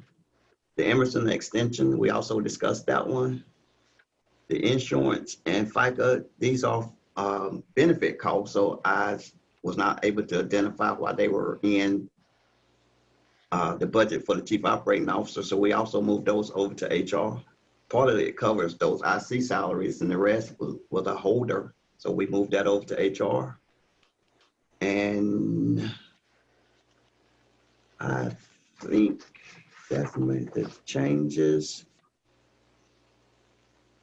Oh, and in the capital outlay, these was funds that we had budgeted last year for several of the items that was included in the capital budget. Those were expended one-time costs, so we didn't need to bring them forward into this school year. And those are the changes, and I'm welcome to answer any questions. Mr. Covington, this is Wanda Brownlee Page. Yes, ma'am. And I asked you this before, but as I look on your budget for the Saturday Academy for transportation, yes, you don't have anything listed. So no, I did research that. I did research that. Finally, that was a it's in transportation, but it's no longer a line item because from my research that we are just paying the cost. So there was no need for it to be in my budget to transfer the money back to transportation when I can just load it into the transportation's overall budget. So the money to cover the Saturday Academy is in the transportation budget. Okay, well, I just didn't see it listed. And yes, I didn't want anyone to be upset because we did agree to fund it. Yes. So just wanted to make sure. And I'm gonna call Ms. Rodas. Yes, she's still calling. There's an issue. Okay. Yes. Gotcha. Hi, Dennis. This is Stacy. I have a question. So yes, the Northwest Extension, is that, to clarify, that was when we were extending Northwest, or could you clarify that line item when they had the extended school year? Right. No, from what Alan shared with us, Northwest used to have a 210-day calendar, I think. Mm-hmm. And now they just have the standard school calendar. So that money had just been sitting there previously? Is that yes, ma'am. Okay, thank you. Any other questions? Okay, thank you so much. One of the things I want board members to consider It's now 11:17, and we still need to go through some things. And I would recommend that we would stop at about 11:40 so that we can go ahead and discuss the added information that we put on the agenda, and then also to set another time in which we could come back and continue through this meeting about the budget. And I just want you to think about it for now, and then at 11:40, I will come back and have a discussion.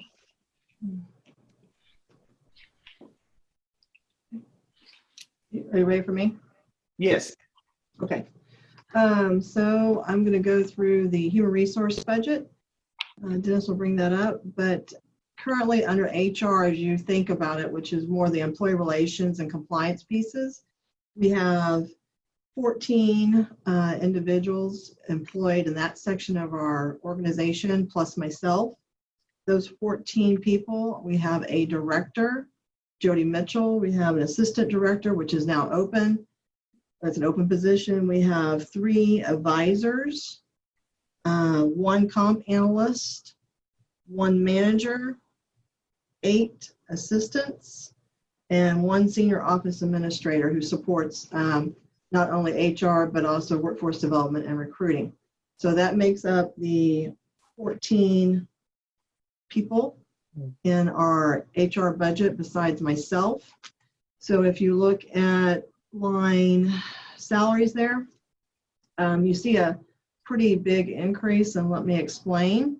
Last year, we actually were down 2 positions, so we did not have, I think when they budgeted 1920, they did not budget for the other 2 positions that we had open. On top of that, we added this year the benefits organization, which was previously under finance. So those dollars, that's why you see the 701,000, is because we did have less people last year. We had 12 people in that 474, plus we did not have the benefits organization under our budget. So that's the big difference between these salary lines. Just wanted to make you aware of that. Then if you look at the admin salaries, that includes myself and 2, like I said, the director and assistant director. We did not factor any pay increases into these numbers. Then if you look at the rest of the budget, most of this budget is made up of dollars that we are paying to teachers, principals, assistant principals, the ICs.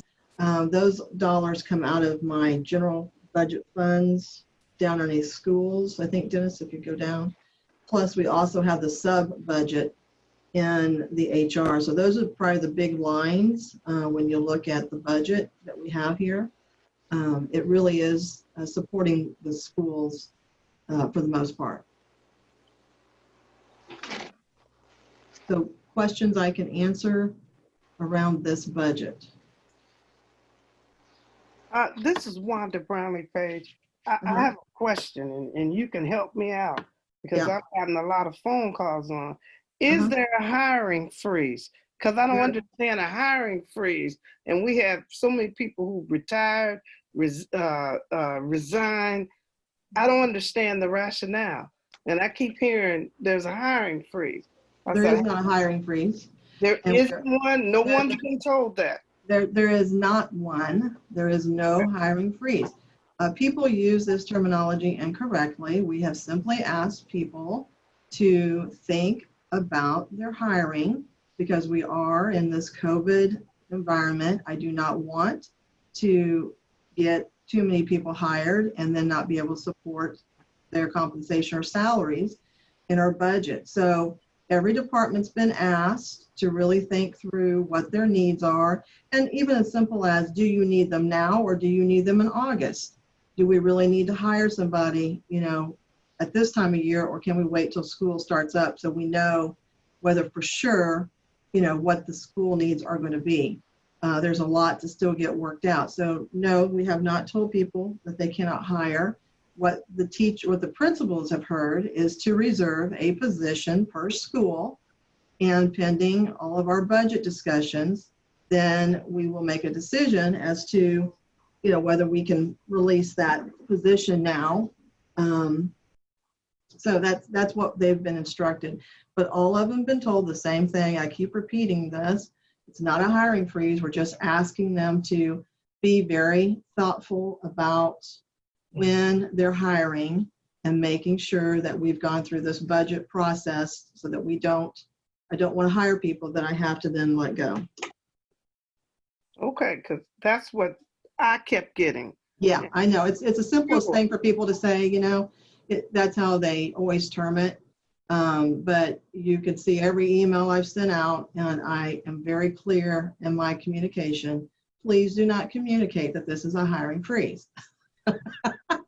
Well, this is Valdina Wynn, and maybe you need to send the board that same one, because again, we're getting it, but the way that you phrased it, it doesn't seem logical that you wouldn't hire teachers right now, so that you're going into August, you know that we have the position filled, as well as our teacher-student ratio is not off the chart. Right.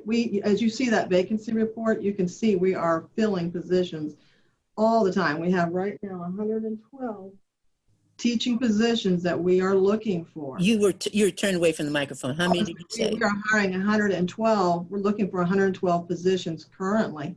So yes, we understand that we are looking everywhere for these teachers. This is the time that, you know, people have just now turned in their final resignations.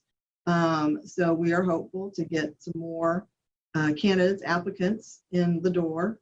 And we haven't slowed down a bit on our hiring. Okay. That's good to hear, and we will send people to you.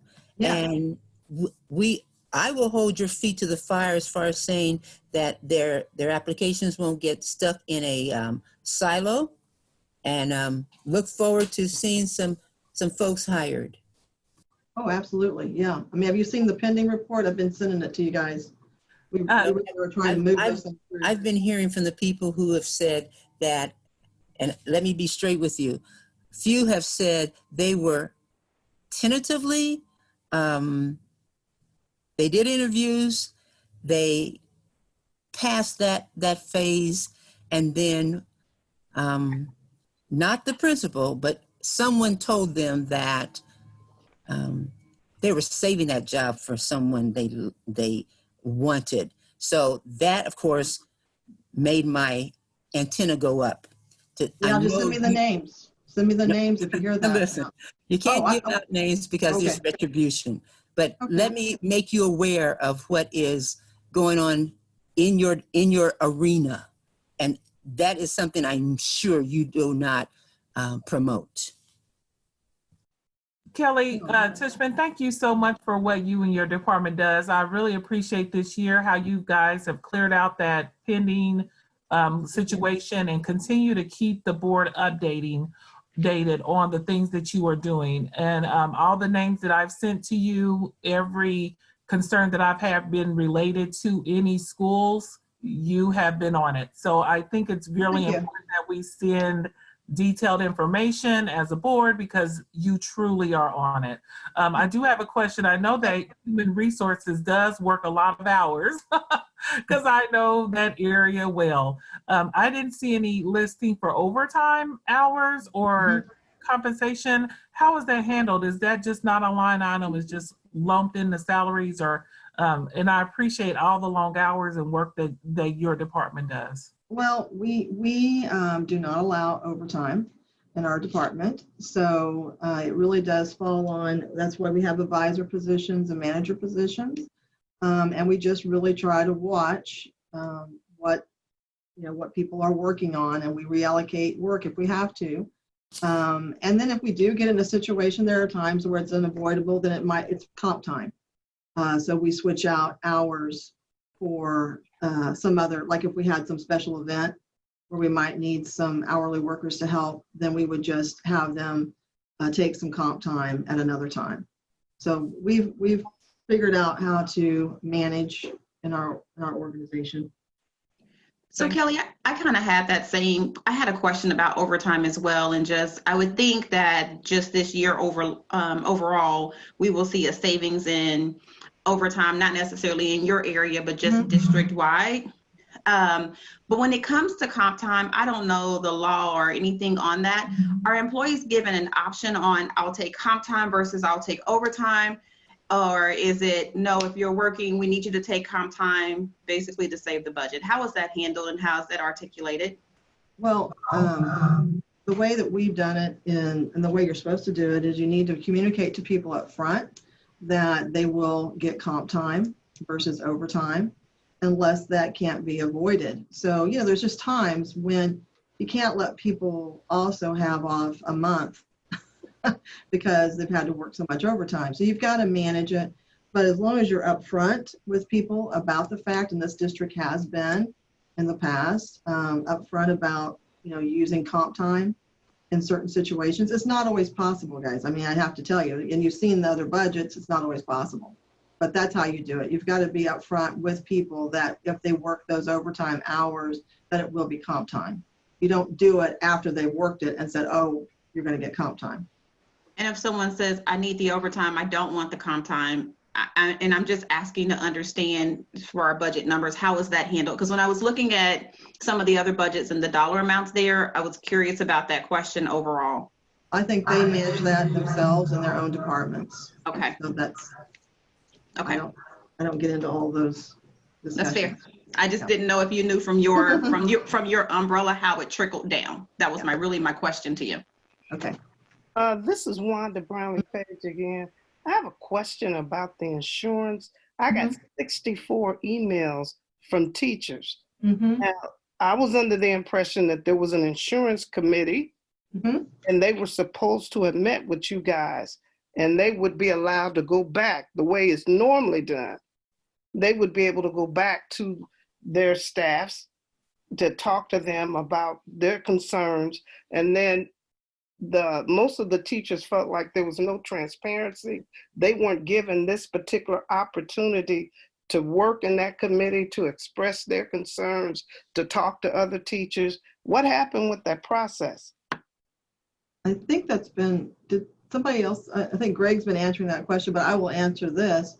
We had 3 different meetings with the benefits committee, and I'm actually having a meeting with them next week to run through the whole RFP that was done by CBIZ. So, you know, I can just say we have had meetings and we have discussed. I think, I won't even get into it because I think there's a question about how they see their role, that kind of thing, which I think is being addressed otherwise. What I got was they weren't on the meetings. They weren't given a chance to meet. And you're saying there were 3 in that little parking lot. Can you give me the dates when they met? Yes. So I can get that back to them, because they're saying no meetings. You're saying they had 3. And well, it's the benefit committee. Now, I don't know. It's not every teacher. It isn't our. I know it's not every teacher. It's a committee that represents the teacher. Right. Now, I know that. I'm not that stupid. Well, no, I just didn't know if you, I just want to say. Again, I know that.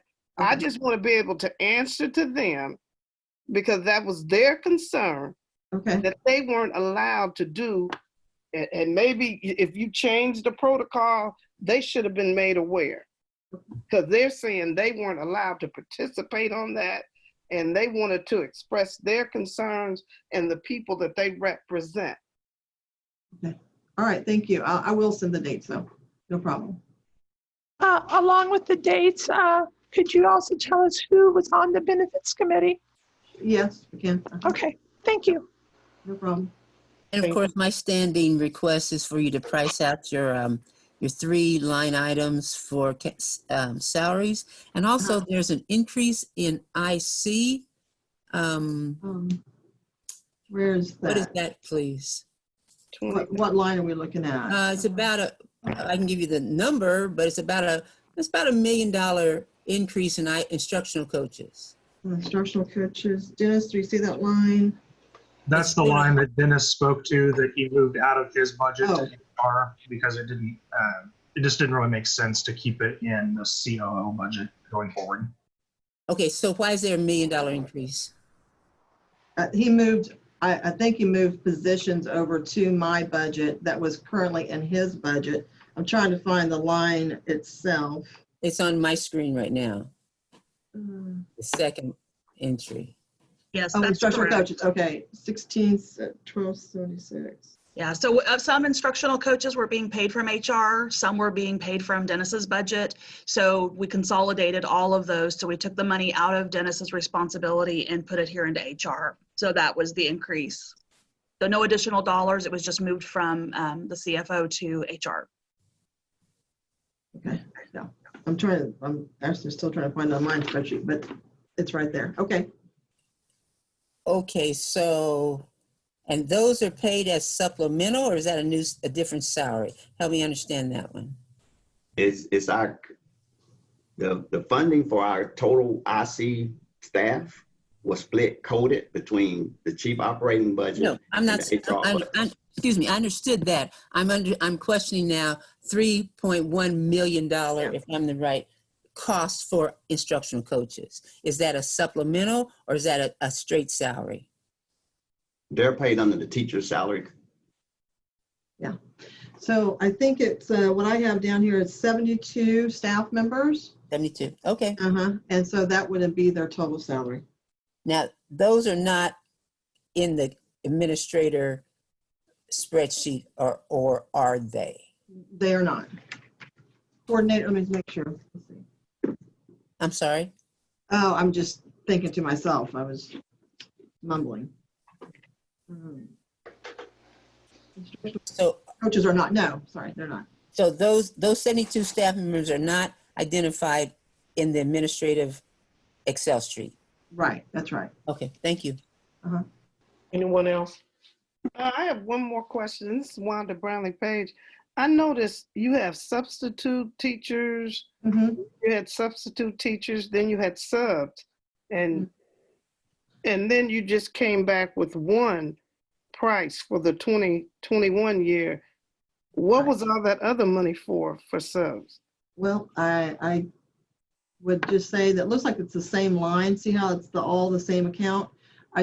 They must have just split it out in previous times for I don't know what reason, because I didn't do it. But when you add those lines up, you can see that that's what, about $6 million.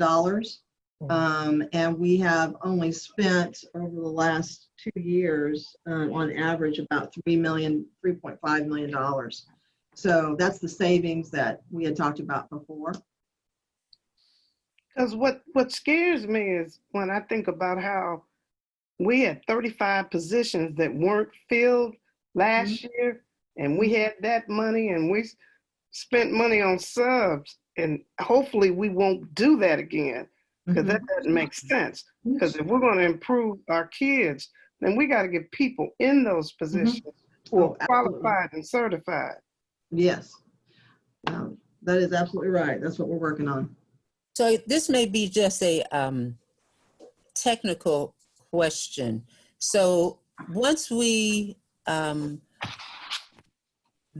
let me ask it like this. So just for that number, $3,755,000, you're submitting that as the total budget for subs for the 2021 year? Yes. Yes, ma'am. Okay. Yep. That's right. Yep. Okay. Thank you. You're welcome. Maxine, you're Are on. there any other questions? We have about 4 minutes before we will make a shift. And so what I want to do is thank everyone who has submitted and given us information for today. And then also to thank the board members for your questions, for making sure that everything that is being done is done in the proper way. We know that there is a lot of information that we do need to cover. And so what I want to do is to ask for a possible time in which we could meet again. And one of my suggestions is that when we meet on June 9th, could we just meet and have it as a consent agenda and meet, say, for 2 hours from 5 to 7, and then we can make sure that we can take care of everything else at our next meeting. That's a consideration. Well, Madam President, you would never put a budget of this magnitude on a consent agenda. Oh, no, I'm not suggesting that. What I am going to ask us to do is to select another date in which we could come and meet to finish talking about the budget. But I just wanted to present that first before we go any further, because we want to do things decent and in order. Any comments?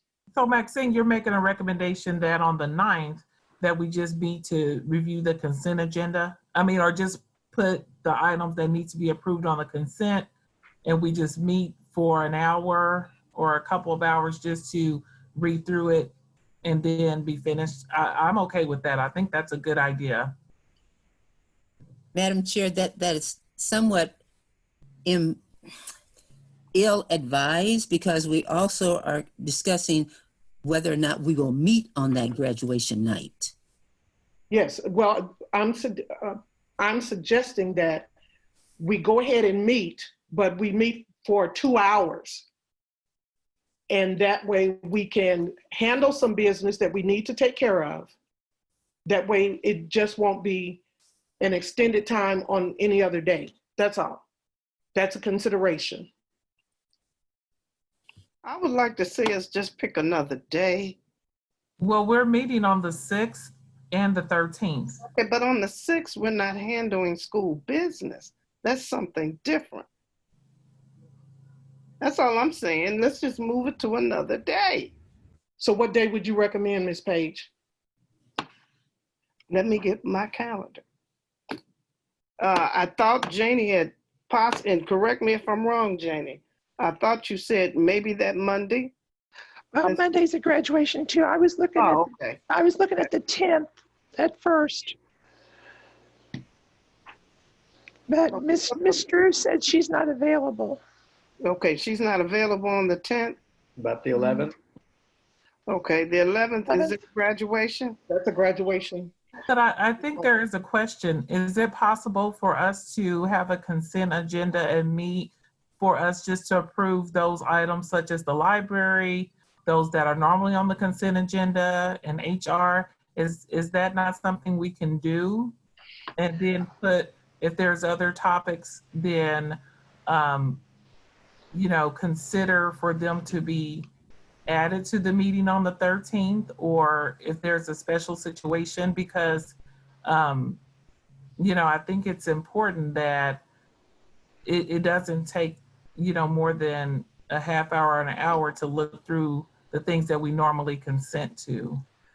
And we do have to consider that we still need to continue with our budget meeting. My only reservation in setting a time limit on the meeting from, like you said, 5 to 7 is we don't know what's going to be on the consent agenda and whether anything is going to be pulled off. Okay, is it possible for us to possibly look at what would be on that consent agenda that we normally would have and have that structured and sent out? And like I said, I'm thinking the things that's normally on the consent agenda, and then include the library to keep my concern on keeping it on that graduation night, though, is if we have certain administrators who are a part of that graduation ceremony and we meet from 5 to 7, that really only gives them an hour time frame to get to graduation for whatever their role is. So that would be my concern, is like, if we're prioritizing our students' graduation, we maybe should think about us having a separate meeting day for us, which I think is totally doable. That would be my concern, is if certain administrators need to be at the graduation, at the drive-in for setup, or for whatever their role is going to be, for us to still keep them for 2 hours. Then I would ask, since we're coming together to meet anyway, that we would use one of those dates, or to still limit the amount of time that we are meeting, so that we can make sure that we're not, because in general, if we're planning a meeting 4 or 5 hours on a different date, it's going to be quite difficult for the next working day. So I would just encourage us that if we are moving the meeting, that we maybe condense that meeting. Well, it depends on what's on the agenda. Because some things take more time. And I would rather have a meeting where we deal with the regular agenda instead of pulling this, pulling that. I would prefer another day. Let me get my calendar.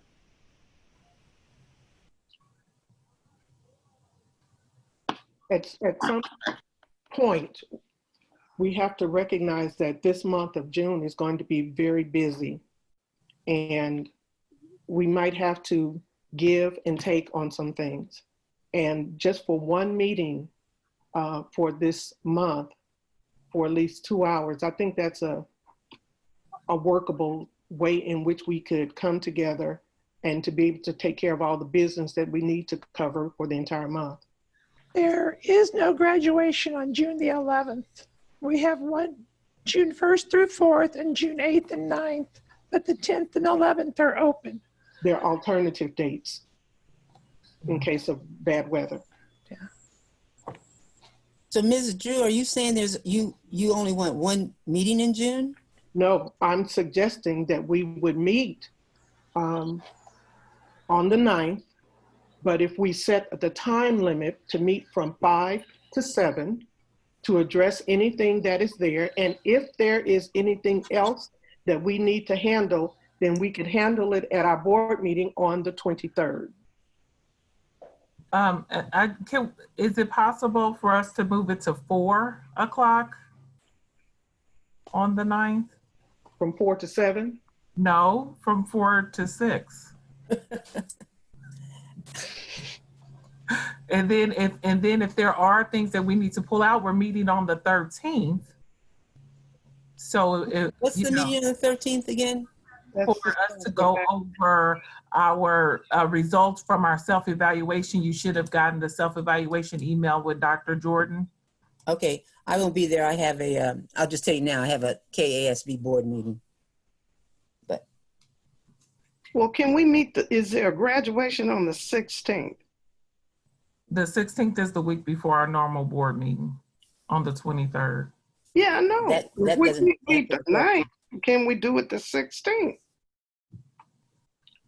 That's all I'm saying, because then we're adding on to other things, which makes it longer. I'd rather just, if we're not going to do it the 9th, do it the 16th or another date. So if we do it the 16th, then we'll turn around and come back and meet on the 23rd, is what you're saying? Yeah. I don't have a problem with that. Other board members, what do you think? Because I think if we have a short consent to get the approval for HR report for a library, we'll be hiring possibly people, and I don't think we want to lose the opportunity to. It can wait until the 16th. I believe it can wait. I was speaking. Can we please help respect each other? I wasn't. Excuse me. I thought you had stopped. Ladies, let's. I'm just saying. I thought you had stopped. Maybe there's a break in my computer or something, but I thought you had stopped. Okay, I was just saying, a quick meeting to help approve any hiring that may take place with the library or with our staff. I wouldn't want to hold that up. So I would ask, if on the 13th, possibly if we got together, if we are going to wait, that was just my recommendation. But if we want to wait the 16th, if the majority agree, I'm fine with that. How long do you think the 13th meeting would last? I don't remember if there was like a certain time. Dr. Jordan said he only needs 45 minutes to an hour to go over the results with us.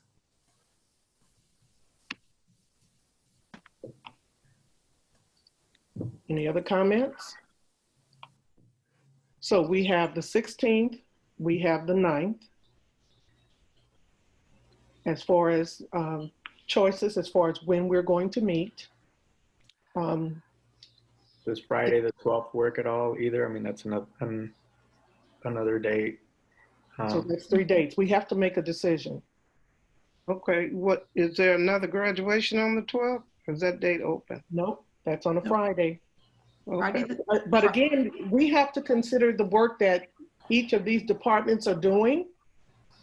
and their time is most important as well. So again, I would recommend that we stick with our original plan of meeting on the 9th as a board, and we operate within a time limit, and then we move further and go and just add it into our meeting on the 23rd, because again, it's not just us, it's the department. They have a lot of work that they have to do. And we making changes and adapting to what we want might be a little bit difficult for them. Well, they getting paid, and I don't mean any disrespect. I know they do their job. I'm not saying people aren't, but just like we're making adjustments, they'll have to make adjustments. So I'm saying let's either vote for the 9th, the 12th, or the 23rd and move on. You mean the 16th? Well, oh yeah, the 9th, the 16th, or the 12th. Thank you. This is Janie. Stacy, you have a concern about the HR report.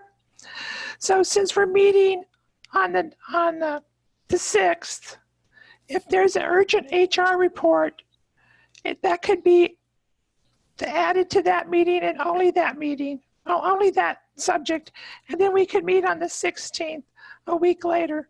We've gone 3 weeks between meetings before.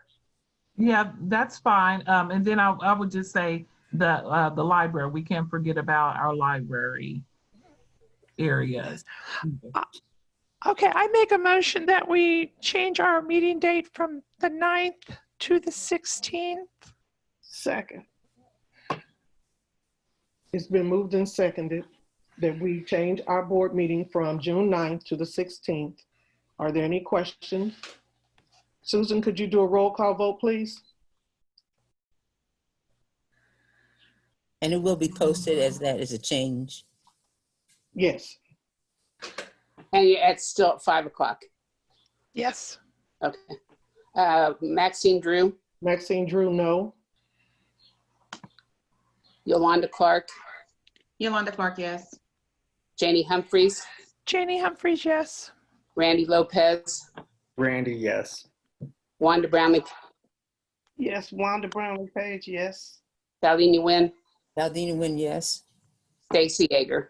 Stacy, yes.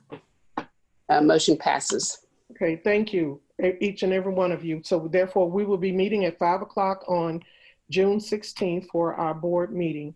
Madam President, I do have a question. We know that graduation is coming up. Were any of the board members assigned to go to each one? I know Susan sent out an email, but I think it's important that board members are present for our graduations. So do we have a breakdown as to who will be attending which? Because I will want to ensure that at least one board member is at each of the graduations. So I would just encourage each of us to at least get in contact with Ms. Westphal and let her know whether or not you will be in attendance or not. And that way we can make sure that there will be at least one person present. I think, this is Yolanda. Once you get those dates, my suggestion maybe is to send out something on it if you're missing. If you have a date that there is no board member that is assigned or that has volunteered for that date, if you would let the board know that so one of us could offer, and I definitely will swap out one of mine or any of those things. Right now, information that I've gotten, board member at every meeting, at every graduation. Okay. Okay, thank you. Is it just one? Do you have any dates that there's just one in case someone has an emergency or anything like that? We had 2 people respond. You have at least two for every board? No. I've only had 2 board members respond. I have at least 1 board member for every graduation. Now I'm with you. Okay. So okay. So only 2 board members has responded. And so 2 board members will cover all graduations. Is that what you're saying? I'm just saying, of the 2 people that have responded to me, I have someone at every graduation, a board member at every graduation, but I am looking forward to getting the other responses. Okay. Could you help share that? Could you share that with No, we don't need to have that information. Okay. What we just want everyone to do is get in touch with Ms. Westphal to let her know whether or not you will be in attendance at the graduations. Okay, thank you. Thank you. Any other questions or concerns? Well, at a special meeting, can we or can, I guess my question is Greg around? Yeah, I'm here. Okay, you need to respond to Janie's suggestion about putting the HR report on the meeting on the 13th. Well, I don't think the notice has gone out for the 13th yet. So technically, if that is something that the board wanted to do, that notice could go out to include that in the special meeting, and then that would be part of the agenda for that special meeting. Okay. But I think Janie needs to make a motion, if correct. Yeah, or technically, because it's a notice for a meeting, the board president could just set it in the notice, or 3 board members could tell the clerk they want it on there. Well, I didn't want us to leave the meeting and not have that resolved. Dr. Lynn, thank you for your expertise in helping us, making sure that we're doing everything decent and in order. I really appreciate it. Frankly, although it's technically not on our agenda right now, I think it'd be cleanest if we just had all the board members say, is that what you want? If that's the case, then just make sure it's included in the notice. Or those who oppose. Yeah, or maybe that's the better way, is somebody opposed to doing that. Is anyone opposing? May I say, if we're having the meeting on the 16th, do we need to add it to the 13th? I mean, that's just the next Tuesday. I think I said the 6th, the next Saturday's meeting, if we have an urgent HR report, it could be added to our short meeting on the 6th.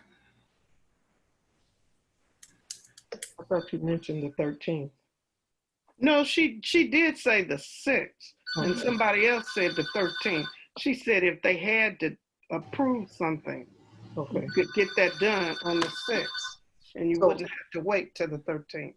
And I don't have any information on a meeting on the 6th, so if there I'll get Susan. Mr. Goheen will send it to her. Yes. Okay. Matt. Any other questions? Madam Chair, I'm sorry, this is Randy. Just for my own sake, there's been a lot of dates floating around. Do we have another budget meeting scheduled already, or do we need to set that before we're done today, or what's that process? Thank you. We do need to set another time for that. Thank you. Are there any suggestions? Well, for discussion purposes, I'll throw out the 20th. Thank you. I was going to do that as well. Is that okay with everyone else? Which date, Madam President? June 20th. June 20th. Yes. Can we skip to 27th? Right. Because that's back to back. At least get a break on a Saturday. Or is it possible to include it in our board meeting on the 16th? If we can go over at least one additional or two, Dennis Covington, do you have any insight on that? Because we were able to cover quite a bit of ground. Or Dr. Faust? If you give me a time limit that you want for the budget workshop, I'll align the right departments to keep close to that time limit. On the 16th? Yes, ma'am. I'm sure we could probably cover 1 to 2 departments. I just have a statement. When it comes to finances, why can't that be the only thing on the agenda? It's critical. People have questions. I don't like being rushed through, and I want to make sure that we all understand. So I would rather the budget be something by itself that we actually get to talk about. Well, I think if we schedule the board meeting to where that is the focus of the meeting. Yeah, but the board, I'm sorry, but the board meetings tend to go long, 11 and 12. So that only adds to that. So I think we need to be clear. Because if you look at our legislator, they don't do the budget thing where they're there. Well, I'll take that back sometimes. but I think we need to be clear. And I don't mind doing a Saturday. I don't want to do 3 Saturdays in a row. Right, but that's why I'm saying there's 1 or 2 areas that we could cover in an hour that we can look through that, we could take out time in our board meeting to make it a little easier to flow through. And our board meetings, I do not think have to be heavily packed, but if we have a priority on a couple of areas and say, Dennis, you have 1 hour to explain, that's just a norm. I think it would be fine to go through that earlier in a meeting. I will just put this out there because I know I'm one of the working people, and sometimes the schedule kind of depends on mine. If we need to do an afternoon, I can make that happen. You'll just have to let me know. So if the board says, hey, let's meet one day during the week at 1 o'clock, I can only speak for myself. I can make that happen so that we can knock out budget. Is it possible for us to do something prior to our board meeting that we just agreed to on the 16th? Could we meet possibly at 3 o'clock or 4 o'clock to review the budget? Yolanda, since you said you're flexible on the 16th, would it be possible to meet at like 3 o'clock? I'm double checking now. Well, I don't mean any harm. So we go from 3 to 12 o'clock at night. No, I'm not doing that. We shouldn't be going to 12 You know what? When we do budget, I think it needs to be budget. It shouldn't be on the same day with a regular board meeting because we tend to go to 11 and 12. What about Wednesday, the 17th at 1 o'clock for our budget meeting? No, that's not going to be a workable time for me. Okay. Okay, so what's on the floor is Saturday, June 27th, whatever time you start. And we would have to go, if whichever order you want to do, you could either finish out all your departments, then circle back to the parking lot for the first half, and then you still will have a parking lot full of questions on the second part of the department. Along with that, it was suggested that we meet on June 20th, considering Wanda wants us to go through everything for the budget at that particular meeting. So with everything, Saturday, either Saturday 20th or Saturday 27th. So that's exactly those 2 dates. Yeah. So could I get a motion that we meet for the budget on June 20th to have that meeting at 9 o'clock a.m.? So moved. Oh, yeah, so moved. Seconded. It's been moved and seconded that we will have our budget meeting on June 20th at 9 o'clock a.m. Are there any questions? Susan, would you do a roll call vote, please? Maxine Drew. Maxine Drew, yes. Yolanda Clark. Yolanda Clark, yes. Janie Humphreys. Janie Humphreys, yes. Randy Lopez. Randy, yes. Wanda Brownlee Page. Wanda Brownlee Page, no. Valdina Nguyen. Valdina Nguyen, no. Stacy Yeager. Stacy, yes. Motion passes. Thank you. So we will be meeting for the budget on June 20th at 9 o'clock a.m.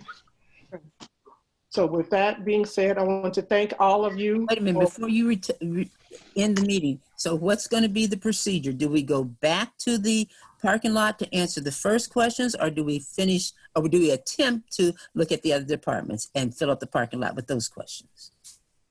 To my understanding, So we give directives to the staff, how we want to proceed. Would you repeat that, please? We, as a board, give directive to the staff how we want to proceed.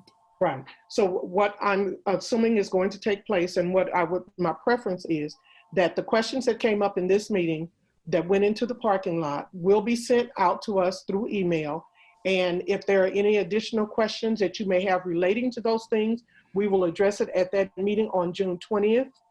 And then we will continue with where we left off from this meeting going further. Okay, so my question is, do we address those questions first, or do we address those questions after we've completed, gone through the other departments? That was my question. My response would be that if the question was asked, and they will send a written information to each of us. I heard that. But if we need to discuss it, we will do it at that meeting, and I will leave it up to the preference of the board to make the decision as to which should we discuss it first or at the end. That's all I'm asking now. So I need to hear from other board members. We will address those questions first, and then we'll go through. Good enough. Thank you. Any other questions? With that being said, I call this meeting is adjourned. Thank you all for what you've done.